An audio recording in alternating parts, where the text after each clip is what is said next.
Assalamualaikum warahmatullahi wabarakatuh. Selamat pagi. Bagaimana kabar kalian anak-anak? Pagi ini kita bertemu lagi dengan saya Pak Alkindi. Hari ini saya akan memberikan materi tentang PPKN, Keberagaman Kebudayaan. Untuk lebih jelasnya, kita saksikan tayangan berikut ini. Mata pelajaran kali ini adalah PPKN. Pada minggu sebelumnya, kita sudah belajar mengenai keanekaragaman budaya. Nah, pada minggu kedua ini, kita akan masih membahas tentang keanekaragaman kebudayaan. Akan tetapi, lebih fokus pada persatuan dan kesatuan. Subtema 1, pembelajaran 4 dan 5. Pada minggu sebelumnya, kita belajar mengenai apa itu keberagaman. Kita akan mereview sebentar pembelajaran minggu lalu. Keberagaman adalah sebuah kondisi dalam suatu masyarakat yang memiliki perbedaan dalam berbagai bidang. Bidangnya apa saja? Bisa bidang agama, ras, suku, pekerjaan, dan lain-lain. Manfaat adanya keberagaman di sebuah wilayah atau negara adalah sebagai berikut. Pertama, menumbuhkan sikap nasionalisme. Dengan menyadari bahwa kita, bangsa Indonesia, terdiri dari berbagai suku, berbagai agama, kita akan semakin teguh, semakin bangga terhadap Indonesia. Bangga menjadi warga negara Indonesia yang memiliki keanekaragaman yang luar biasa banyaknya. Rasa bangga tersebut adalah nasionalisme. Rasa bangga kepada negara disebut nasionalisme. Yang kedua, menjadi identitas negara di mata dunia. Di mata dunia, di negara-negara asing, negara kita, Indonesia, terkenal dengan kebudayaannya, keanekaragaman budayanya. Misalnya, batik, terkenal di luar negeri. Bari, ada tari-tari tradisional, juga terkenal di luar negeri. Makanan tradisional yang paling terkenal banyak yang dari Indonesia, diakui oleh luar negeri, menjadikan kita bangga sebagai warga negara Indonesia. Yang ketiga, menjadi alat pemersatu bangsa. Keberagaman menjadi alat pemersatu bangsa. Kita tahu bahwa kita, warga negara Indonesia, terdiri dari berbagai suku, berbagai agama, berbagai ras. Akan tetapi, di bawah bendera Indonesia, kita adalah satu. Keberagaman tersebut menyatukan kita sebagai warga negara Indonesia. Yang keempat, memupuk sikap toleransi. Dengan adanya perbedaan, kita menjadi sadar setiap orang memiliki haknya masing-masing, hak dalam beragama, hak dalam berbudaya, hak untuk hidup. Dengan kita tahu keberagaman tersebut, kita melatih kita untuk memupuk sikap toleransi. Yang terakhir, sumber pengetahuan bagi dunia. Dengan keanekaragaman budaya di Indonesia, menjadi sumber pengetahuan bagi dunia. Dunia, negara-negara yang datang ke Indonesia, belajar Indonesia. Wah, Indonesia budayanya banyak. Bagaimana bisa begitu banyak budaya tapi tetap akur? Menjadi sumber pembelajaran, sumber pengetahuan.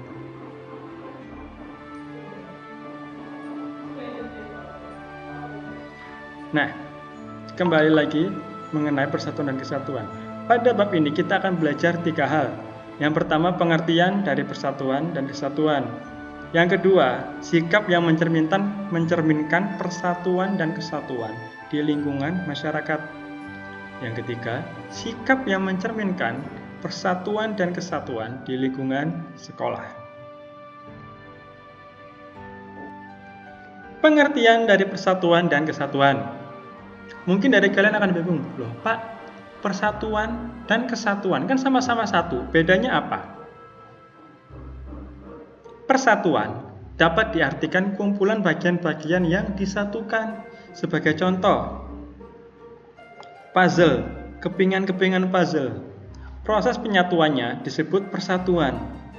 Sedangkan kesatuan merupakan hasil dari persatuan, hasil usaha untuk menyatu. Hasilnya disebut kesatuan.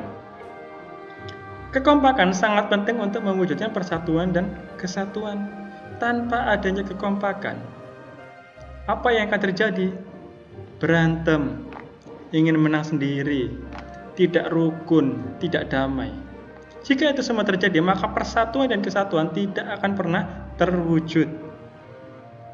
Persatuan tidak mementingkan diri sendiri, namun mengutamakan kepentingan kelompok.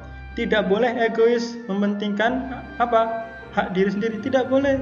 Harus mengutamakan kepentingan bersama, keuntungan bersama, tidak boleh mementingkan keuntungan diri sendiri.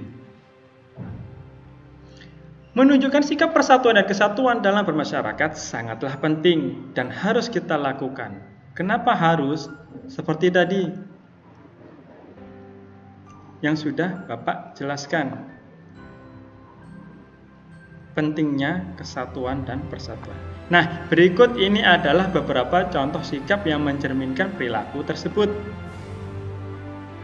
Yang kedua, sikap yang mencerminkan persatuan dan kesatuan di lingkungan masyarakat. Pertama, gotong royong membersihkan lingkungan bersama-sama. Pernah lihat kerja bakti di gang atau di lingkungan RT, di lingkungan rumah kalian? Bisa nggak kerja bakti tersebut dilakukan tanpa adanya kekompakan atau kerjasama? Tidak akan bisa. Tanpa bersatu, gotong royong nggak akan cepat selesai. Yang ada malah bikin lama. Yang kedua, mentaati peraturan yang berlaku di masyarakat. Kita mentaati aturan, misalnya di kampung tidak boleh membuang sampah sembarangan. Itu adalah aturan masyarakat. Kita mentaatinya bukan untuk kepentingan pribadi, tapi untuk kepentingan bersama yang tinggal di satu gang, di satu kampung bersama. Biar apa? Biar kampungnya tidak kotor, tidak jorok, tidak bau, dan juga sehat. Bukan hanya untuk kepentingan kita, itu untuk kepentingan seluruh kampung. Yang ketiga, berperilaku dengan penuh tenggang rasa dan toleransi. Toleransi itu seperti apa? Misalnya, ketika ada tetangga yang sakit, apakah kita boleh melakukan kegiatan rame-rame kegaduhan? Tidak. Saat ada tetangga sakit, saat ada acara tetangga, kita harus menjaga sikap. Harus bersikap bagaimana? Tidak boleh mengganggu mereka. Coba kalian bayangkan, ketika kalian sakit kemudian dengar ada yang rame-rame di luar, bagaimana? Apakah enak? Tentu saja tidak enak. Kita menghormati hak tetangga kita, hak teman-teman kita. Yang keempat, menyumbangkan harta kepada warga yang membutuhkan. Ini artinya apa? Misalnya, ada tetangga yang terkena musibah, rumahnya kebakaran. Kita bisa menyumbangkan pakaian untuk mereka. Kenapa kita harus menyumbangkan? Itu tadi, karena kita satu. Karena masyarakat di situ merupakan satu kampung, berarti kita satu kesatuan, satu RT atau satu RW, satu gang. Kita harus berbuat baik kepada sesama. Yang kelima, saling menghormati orang yang berbeda agama dan tidak membeda-bedakan suku. Ketika kita hidup di sebuah kampung, pasti ada banyak macam-macam suku di sana. Mungkin ada yang tetangganya suku Jawa, ada yang tetangganya suku Madura, ada yang tetangganya bahkan mungkin dari etnis Cina. Kalau kita tidak akur terhadap tetangga-tetangga tersebut hanya karena mereka memiliki perbedaan ras, perbedaan suku, atau perbedaan agama, kampung kita tidak akan damai. Kita harus kompak, menghargai mereka yang berbeda. Tidak perlu kita mengucilkan mereka, tidak perlu kita membenci mereka hanya karena berbeda.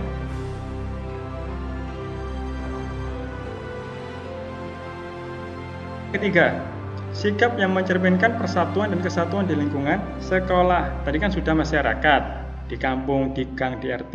Sekarang sikap persatuan dan kesatuan di lingkungan sekolah. Yang pertama, kerja bakti membersihkan kelas. Dengan begitu, perilaku bergotong royong dan kerjasama yang dilakukan siswa akan menumbuhkan sikap persatuan dan kesatuan dalam diri siswa. Tugas piket membersihkan kelas itu untuk melatih kalian, melatih bekerja sama, melatih kekompakan, melatih persatuan dan kesatuan. Kedua, piket menjaga keamanan sekolah bersama-sama. Misalnya, ketika yang lainnya sedang ganti baju olahraga, harus ada beberapa siswa yang menjaga di kelas. Ketika ada yang temannya sholat duha misalnya, teman-teman yang lain di kelas untuk menjaga barang-barang temannya. Kenapa? Dengan begitu, kalian, para siswa, akan belajar tentang tanggung jawab dalam menjalankan tugas.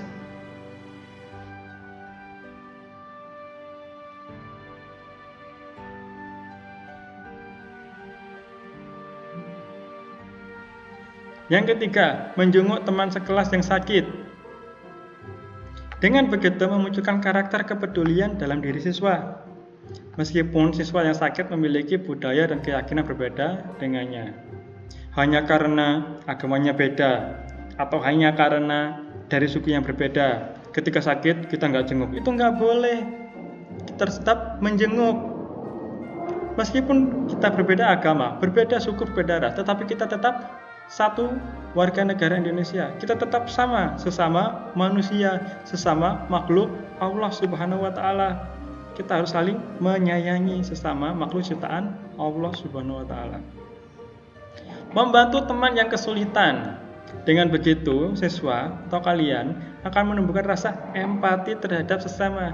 Empati itu apa? Rasa sayang, rasa peduli terhadap sesama manusia, terhadap teman, terhadap makhluk hidup.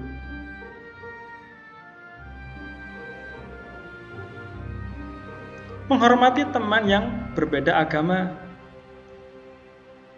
Dengan begitu, kalian akan belajar tentang toleransi terhadap sesama.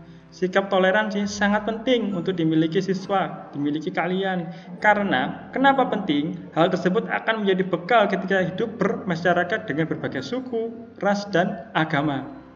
Siapa tahu nanti kalian ketika besar bekerja di perusahaan punya banyak teman-teman yang berbeda agama, berbeda suku. Kalau kalian tidak bisa akur, bisakah kerja kalian lancar? Tidak bisa.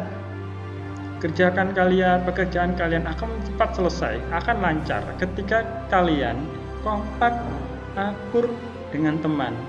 Tidak peduli kalian berbeda dengan dia, apapun perbedaannya.